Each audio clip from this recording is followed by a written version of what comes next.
बिस्मिल्लाहिर्रहमानिर्रहीम। अस्सलाम वालेकुम। आज हम बना रहे हैं आलू चिकन का सालन।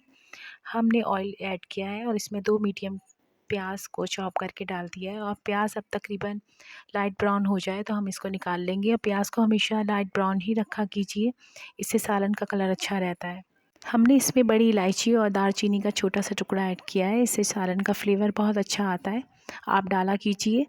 अब हम इसमें चंद मिनट के लिए चिकन को भूनेंगे। अच्छी से भून लेने के बाद हम इसमें आलू ऐड कर देंगे।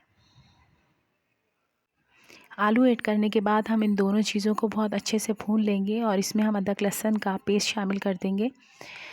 आलू हम साथ इसलिए ऐड कर रहे हैं कि चिकन बहुत जल्दी गल जाता है, तो दोनों चीज़ों को एक साथ हम भूनेंगे तो बहुत अच्छा सा फ्लेवर आएगा। हम इसे अच्छे से भून लेंगे और इसके बाद हम इसके अंदर टमाटर को ऐड करेंगे। हम इसमें टमाटर और कुछ स्पाइसेस ऐड कर देते हैं।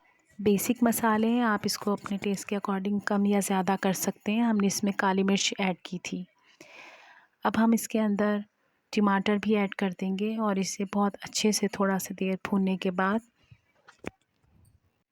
हम इन टमाटरों को जब तक भूनेंगे जब तक कि टमाटर थोड़े से सॉफ़्ट नहीं हो जाते। हम इसको कवर करके रख देंगे तकरीबन 2-3 मिनट के लिए। आलू चिकन को लोग अपने स्टाइल से बनाते हैं, आप इस स्टाइल से बनाएंगे तो आपको यकीनन बहुत अच्छा लगेगा, बहुत अच्छा टेस्ट आएगा। अब आप देख सकते हैं हमारे टमाटर अच्छे से सॉफ़्ट हो गए थे और हमारा तकरीबन बहुत अच्छा सा ये भुन गया है और तकरीबन हाफ़ डन भी हो गया था। अब हम इसमें इस स्टेज पे 2 से 3 चम्मच दही के ऐड कर देंगे और जो हमने प्याज को तला था उसको हमने पीस लिया है वो भी ऐड कर देंगे हम इसमें और इसको चंद मिनट के लिए भूनेंगे। और अब इसमें हम 2 से 3 हरी मिर्चें ऐड करेंगे और हम अपना पानी ऐड कर देंगे जो इसमें हमने डालना था।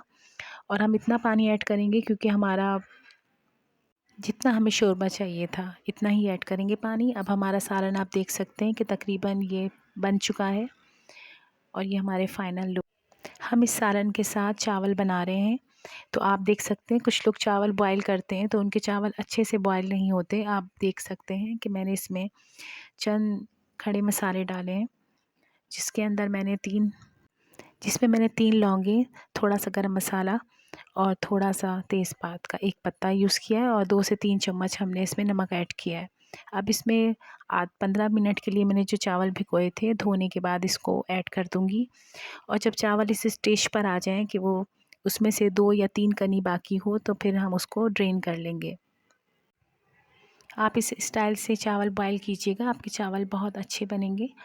और ये ख़ास ट्रिक है, मैं आपको बताती हूँ। अक्सर लोगों के चावल नीचे लग जाते हैं और काफ़ी मोटी तह लग जाती है, तो इसीलिए आप ऐसा करें कि इसमें थोड़ा सा ऑयल डालें और एक आधा कप मैंने पानी ऐड किया है और इसमें बॉयल चावल ऐड कर दूंगी। क्योंकि चावल हमारे तकरीबन हाफ़ डन है तो हम इसके अंदर ऊपर पानी ऐड नहीं करेंगे और थोड़ा सा ऑयल ऊपर भी थोड़ा सा ऑयल डाल देंगे, लेकिन हम इसमें ऊपर पानी नहीं ऐड करेंगे और कवर करके इसको 10 मिनट के लिए रख देंगे। आप इस तरह ज़रूर बनाइएगा, आपको बहुत अच्छे चावल बनेंगे और बहुत खिले-खिले बनेंगे। हमारे तकरीबन खाना डन हो चुका था, आप देख सकते हैं कि चावल बहुत खिले-खिले बने हैं।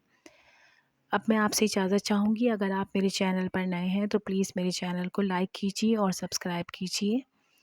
कल मिलते हैं दूसरे व्लॉग में, तब तक के लिए इजाज़त। अल्लाह हाफ़िज़।